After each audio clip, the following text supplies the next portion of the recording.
Well, the Doudna building was erected in 1958, and the original building. And it had fallen into significant disrepair in the intervening 40 plus years, to the point where during a Christmas break, pipes burst, flooded the art wing, and by the time people got to it, there was about 3 inches of standing ice in the building. It was really in terrible shape. It was dark, it was low ceilinged, we had outgrown the venues, and it was not one of the prettier buildings on the inside. In 2000, we sent out the call for architects to bid, and we got a remarkable response. We winnowed it down to 5 candidates, and they included the I.M. Pei Group out of New York City. I.M. Pei, of course, the premier architect of the day, and Michael Graves out of Princeton, another major architect, and Antoine Predock out of New Mexico. What we wanted in the building was that the building itself be a work of art.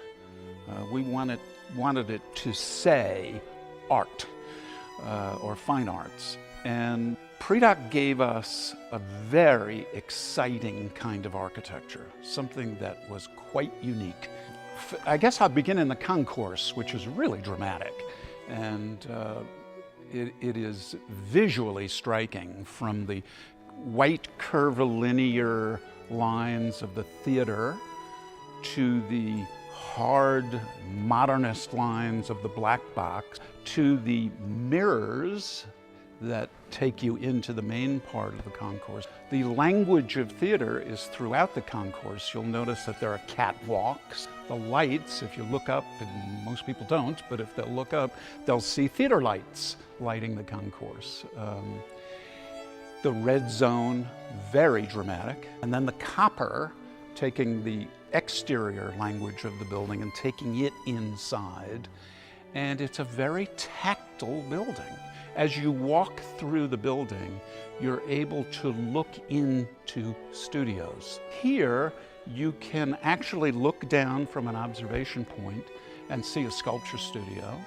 In the music wing, you can look down and see band rehearsal. You actually get to see not only the product of art and music and theater, but you also get to see the process.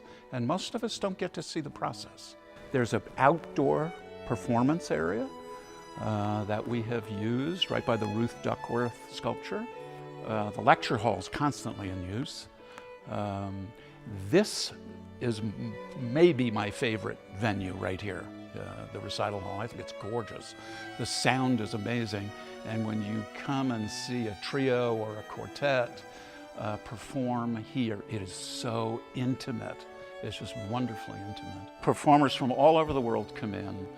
Moscow Orchestra wanted to record here because the acoustics were so good in the Dvorak concert hall. But it was exciting to be a part of all of those decisions, working closely with Predock, and I don't know how else to say, it was really just a perfect climax.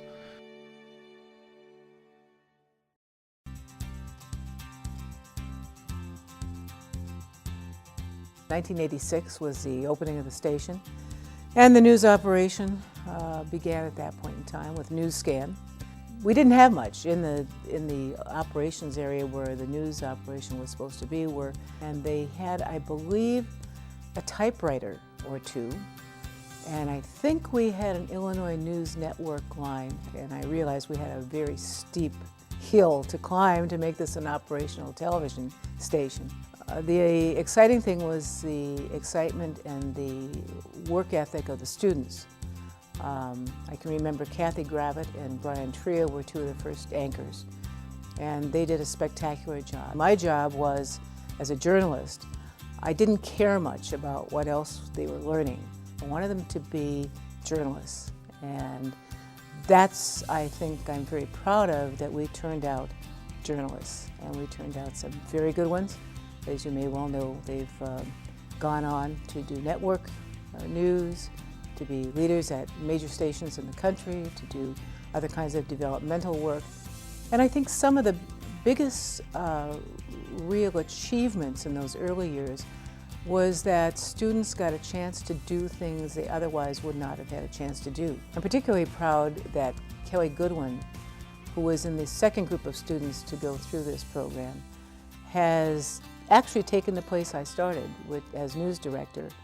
And in her tenure, she has just piled up reward after reward and has really built this program.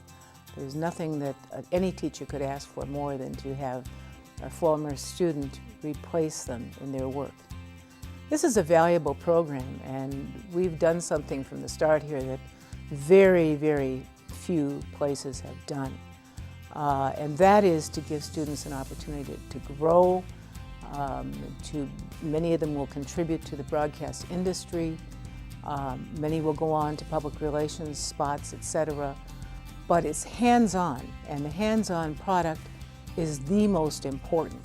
Not only that, the skills they learn, speaking in front of cameras, beginning to really articulate their own thoughts and ideas clearly, is valuable regardless of what field they go into.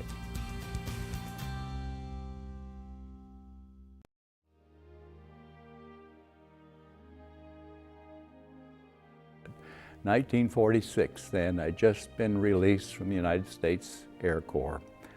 And the service in it, right at the end, I knew that I was going to be released, and so I had to give some thought. Do I want to be a farmer, as my dad, or do I want to go to the university and get a degree in teaching? There was no problem that I had resolving that issue, and just as soon as I was released, then a month later I was enrolled at Eastern. And at the time then I was assigned a position as one of the students in Old Main. That's where all the students were located. In fact, I think there were 1,350 students in that particular class. And so we were located on the second floor. Responsibility was ours on meeting the class assignments and so forth. And we did not enjoy ourselves then doing anything but going to class. And of course, at night, there would be something else, depending on the age of the individual too.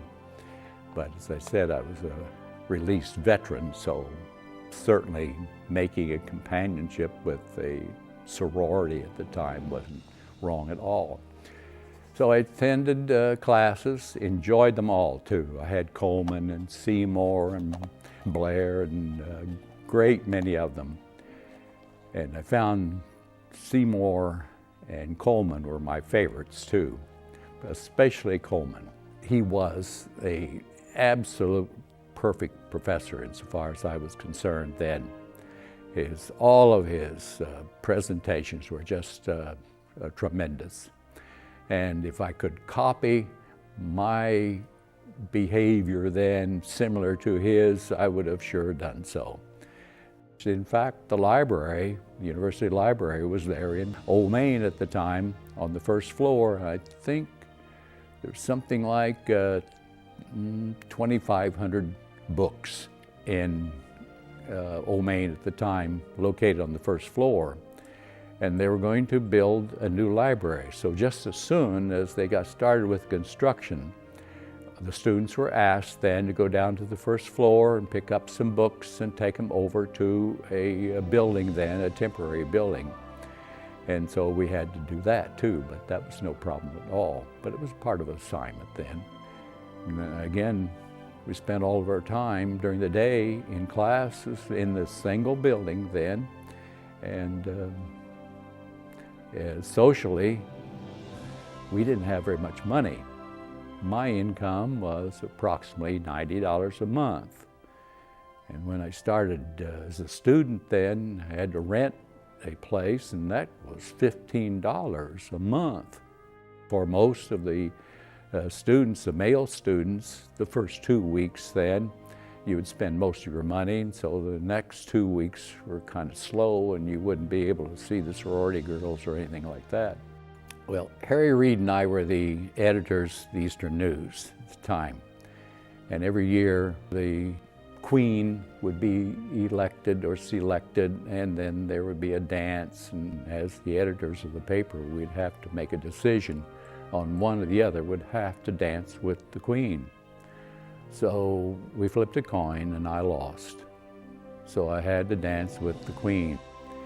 Years later, after I graduated from Eastern, I started teaching Charleston High School, Kankakee, and then Oak Lawn, and finally came back to Eastern and remained here until retirement, whenever that started years ago.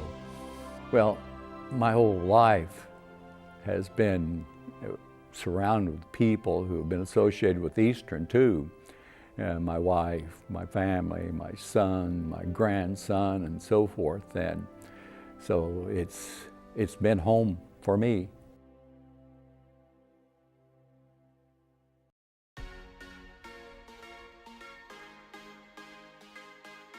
I'll start with football because I think with Eastern, football kind of is top of mind for a lot of people. And to me, the most amazing Eastern athletic story is the 1978 football team. They had gone 1-10 the previous year, 1977. Football was probably at kind of an all-time low at a place that had not had hardly any football success in the previous 30 years. And Darryl Moodger came in as the coach and literally turned the program completely around, went from 1-10 in 1977 to the Division II national champions in 1978, and really kind of started what has become a very strong tradition of football at Eastern. Eastern's had, on and off, quite a bit of basketball success at different times in the past. Late 40s, early 50s, they had a lot of success, went to the NAIA tournament, had a long winning streak in the old Lance Gym, which is now McAfee Gym. In the late 70s, Don Eddy is the coach. In 76 and 78, the team went to the Division II Final Four twice. But after the move up to Division I basketball in 1981, the real success came kind of a little bit out of the blue twice. The first in 1992 with Rick Samuels as the head coach, a team that had pretty good expectations at the start of the year, kind of a disappointing regular season, and then kind of caught fire in the postseason tournament, won the Mid-Continent tournament, went to the 1992 NCAA tournament, first time in school history, lost to Indiana in the first round, a team that ended up in the Final Four that year. And then in 2001, Eastern had maybe its best basketball team ever as far as just quality of play. Had two of the top 5 scorers in the country that year with Kyle Hill and Henry Damerkamp.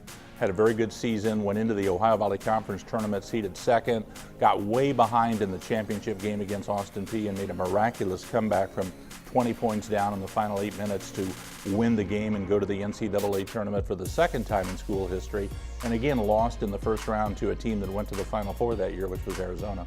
Women's basketball obviously didn't really get started until the late 70s, and the best success was probably, the single best team was probably the 1988 team, coached by Bobby Hilke. A very good team, finished I think second in the Gateway Conference that year, made it to the championship game of the Gateway Conference tournament, and a lot like the 2001 men's team, got way behind in the championship game against Illinois State, and again came from about 20 points down in the last 10 minutes to win the game at Illinois State, win the conference tournament championship.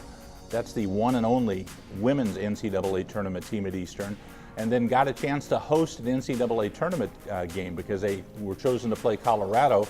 Colorado had a conflict in their facility, couldn't host the game, and so the game was here at Eastern, which was kind of a cool deal. Colorado won the game, but certainly a memory for fans here in Charleston.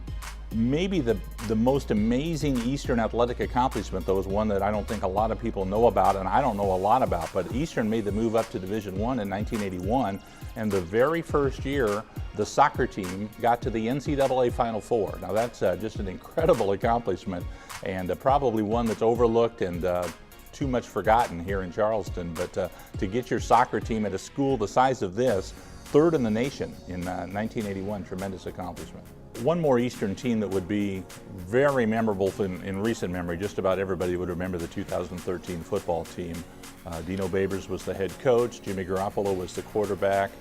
Team went 11-1 in the regular season, ended up second in the country, pulled a big upset at San Diego State. Tremendous offensive machine, averaged over 40 points a game. Not only won the Ohio Valley Championship and won every game in the conference, they were never behind in a single game at any time in conference games, and that nobody will ever do better than that. Got to the quarterfinals of the FCS playoffs that year, got beat in the snow by Towson State in a real disappointing night here in Charleston, but made an awful lot of memories and just tremendous fun with the style that team played and having Jimmy as the quarterback and all the success that team had.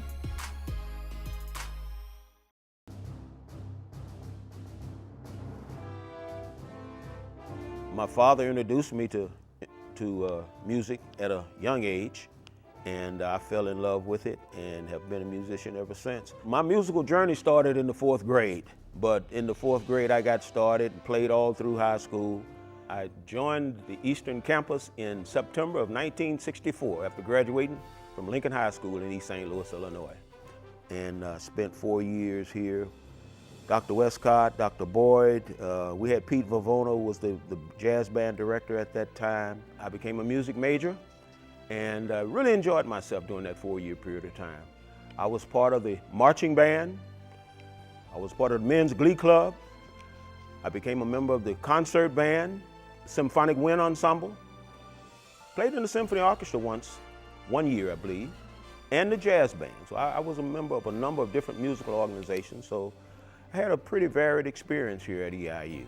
EIU prepared me for just about everything that I needed to do musically in life, and I'm very, very grateful for that. After graduating from EIU, I got married that summer. My wife and I came back to EIU. I finished a master's that year, and my wife went on to get her degree. We went back to East St. Louis and began our life together. 50 years ago, in '64, EIU was a lot smaller than it is right now, but it had a good group of instructors, and I think they provided me the foundation that I needed to do the things that were presented to me later on in life. As a matter of fact, the reason that I'm here is a fellow Phi Mu Alpha symphonian. His name is Warren Sperry. I talked to him, told him that I was going to be here for the homecoming, and I spoke with him. I said, man, are you going to be around? I want to come by and see you. I'd like for us to get together. He said, well, no, I'm not going to be there. But he said that the people had asked him to direct the Star Spangled Banner and that he wouldn't be able to do it. And he said, yeah, I got a great idea. You do it. And I said, you mean direct the national anthem? He said, yeah. I said, well, if you can get it set up, I'll be happy to do it. And here I'm getting ready to do it on Saturday. And I just thought it would be a good idea to come back. I didn't know I was going to get to direct the band, but that's just icing on the cake, me getting to direct the band while I'm here.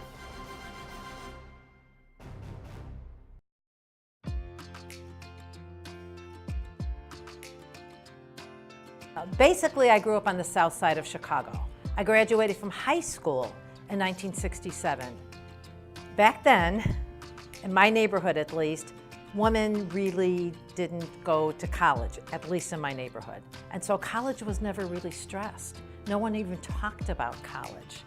But I knew there was probably more to life.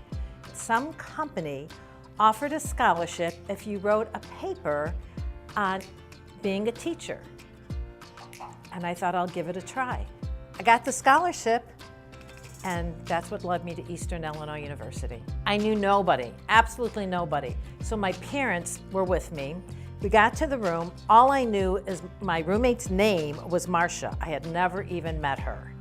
And I walked in the room and Marcia had already been there. And so she had her clothes hanging in the closet and her shoes all lined up on the floor. And I took one look and I thought, I can't do this. I don't know her. I know no one on campus.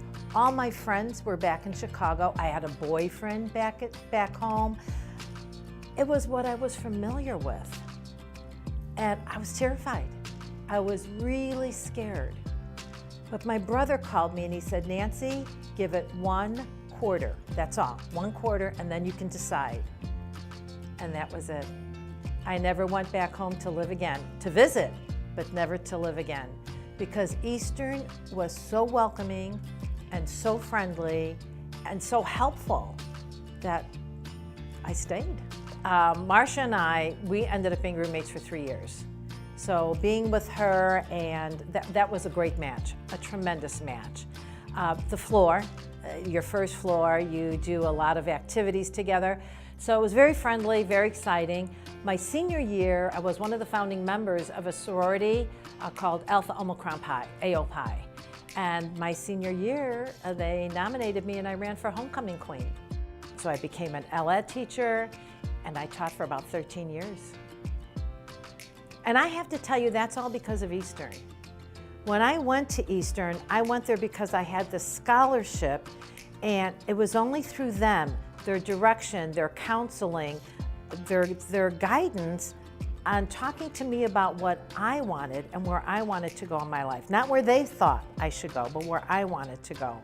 And it was only through them that I entered into the world of teaching. Life gets in the way. So for 45 years, I didn't go back. And on LinkedIn, I saw someone post something from Eastern Illinois University. And I was, wow, there's a blast to the past.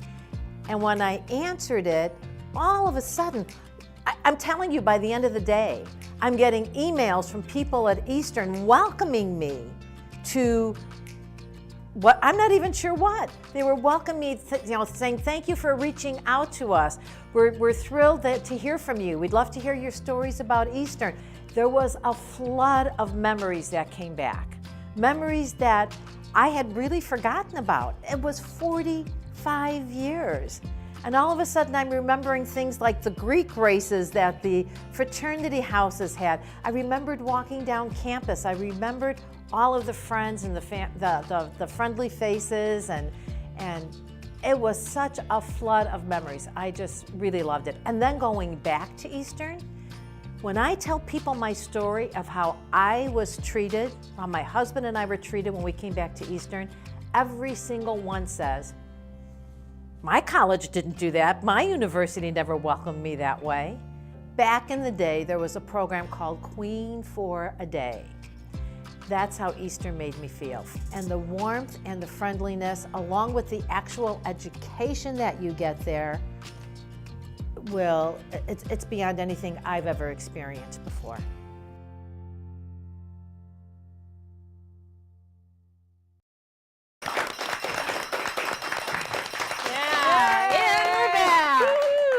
We hope that you've been enjoying watching the EIU. This is who we are.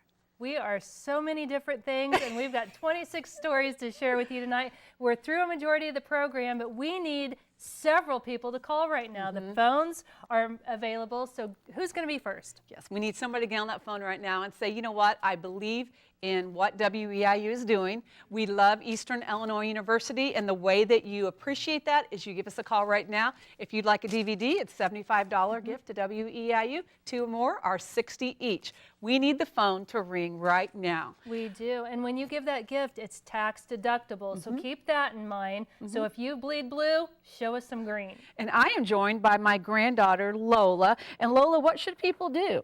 Call right now. Call Right now, look at that! Say it again. Say it again. Call right now. Yeah, keep those phones ringing. That's what we want. You know, the one thing about WEIU working here on the campus of Eastern is we are so fortunate to be on a college campus. Not only do we learn a lot, we have so many students that come through our doors all the time, and we see them grow. They start as a freshman. We have several student workers. They start as a freshman, and now, you know, before you know it, they've graduated and they've done well here at Eastern. So we really appreciate the students here. We have, there's one right there. Yeah. There's Emma. She's There's from our Emma. News Watch crew. News Watch.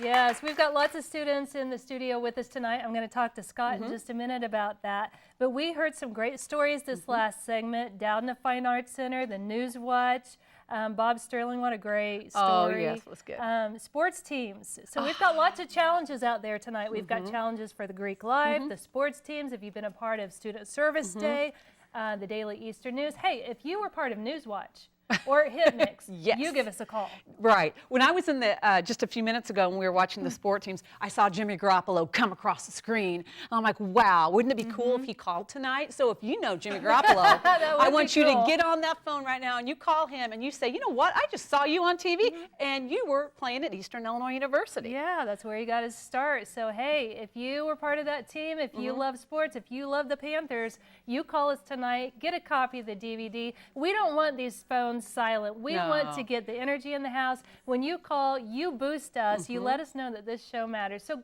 don't let these people sit back here. Even, well, you know what? They want to answer. We've got so many people here. Call right now. What are they supposed to do? Call right now. There you go. The phone number's on the bottom of your screen. And like we said before, if you'd like to give a gift of $75, we'd love to send you a DVD of the program you're watching tonight. Anything, any more than two, they're $60 a piece. Let's get the phone ringing. It's so great to get a phone blitz. And what is a phone blitz? A phone blitz is when we have every single phone operator busy, and we need that. We need your energy right now. We need you to call right now. Again, it's $75 for one. Thank you very much. $60 for two or more. That's right, and that's what we want to hear. We want to hear those phones ringing. Hey, I've got a special guest in the studio right now. This is Dr. Scott Wallace. And I want to thank you for coming here tonight because you brought some people in the studio, didn't you? Absolutely, Kian. I'm actually the director of the television video production BA here, and everyone behind camera, the technical director, and so many crew members tonight are actually television and video production majors. They gain an invaluable experience here. And it's so many different productions that you don't see. You see live television, truly live broadcasting here at WEIU in Charleston. It's Newswatch, obviously the Emmy Award-winning show. So many great talk shows that are during the day. We even shoot a sketch comedy show about 30 feet in that direction. And anything that you can possibly give that would help that going, help students get their hands on equipment, and help keep us broadcasting and making these great productions would be sincerely appreciated. And I'll talk to you, you know, I'll just sit here kind of like sad, like I'm waiting for somebody to call me for a date until that happens. But get those phones ringing. Yeah, stuff looks good, and if it's shot well and you see everything, well, that's some of our students. Yeah, and that's what we do. We give experience to students. We are helping them build their broadcast careers, production careers, you name it. Those phones ringing, make that happen. Thanks, Scott. Thank you, Kian. Hey! Over to you. Kian. I'd like to give a couple thank yous. Terry from Chrisman, thank you so much for calling tonight and your support of EIU. This is who we are. Jill from Charleston called, and Jill was one of our storytellers, so we appreciate it. And Jill, when you called, you were talking to my niece Blythe, who is an alumni here at Eastern. So right now, we do have a couple people on the phone, but we truly need you to call. We talked earlier about why did we do a program on Eastern? The reason is because probably no one else would. We feel very blessed that we were able to capture the history of Eastern, what's going on now, and really brag on how great that our community is in here and the people that attend Eastern and give back to Eastern. We really appreciate that. So right now, we really need you to call.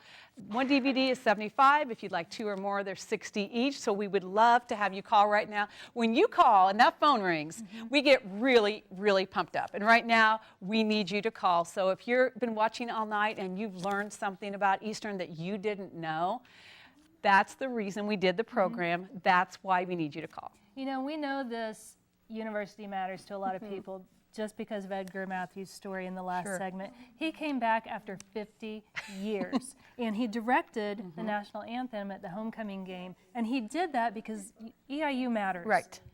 WEIU matters. All of this matters, and you have to reach deep into your heart tonight. Think about the memories. Think about the people that you have met, the experiences just because you attended Eastern Illinois University, and give back. That's what we're asking you to do. That's very good. And you know, Nancy was one of our storytellers too, talking about, you know, she just got on some LinkedIn or something, and she connected with the Eastern Development Office, and they made contact with her, and she's like, I haven't even thought of Eastern for I don't know how many years, and she was so excited to be able to tell her story. Everybody has a story to tell, and Nancy now is connected with her school again. So it's really exciting to know that Eastern is reaching out to our alums, and we want you to reach out tonight and show your love to us for doing a program like this. I got an email from Nancy just a little bit ago. Thank you. and she said she was sorry she couldn't be here tonight. She was here last week for the premiere, but she wants to support WEIU. She's giving to get a copy of the DVD, and she thanked us for the opportunity. So thank you, Nancy, for your support. That's great. I want to give a shout out to Jeff from Charleston. Jeff, we know who you are. Yes, we and do, I love and that thank you you. called. He's a great supporter of WEIU TV, great friend of the station, and a great friend of my family, so we really appreciate that. And used to be a part of WEIU as well, and you still are because you're becoming a member again tonight. Right. Thank you. David from Springfield, and David worked at EIU, so thank you, David, for calling and showing your support as well. So we got an alum. If you're an alum right now, we want you to call the phone. We want to get the phones going because that is such fun for us here in the studio. We have so many students in here right now, which is real exciting to have them here. And if you see somebody answering the phone that you might know, Blythe's back there, Sally's there. Who else we got? Arlene, Emma.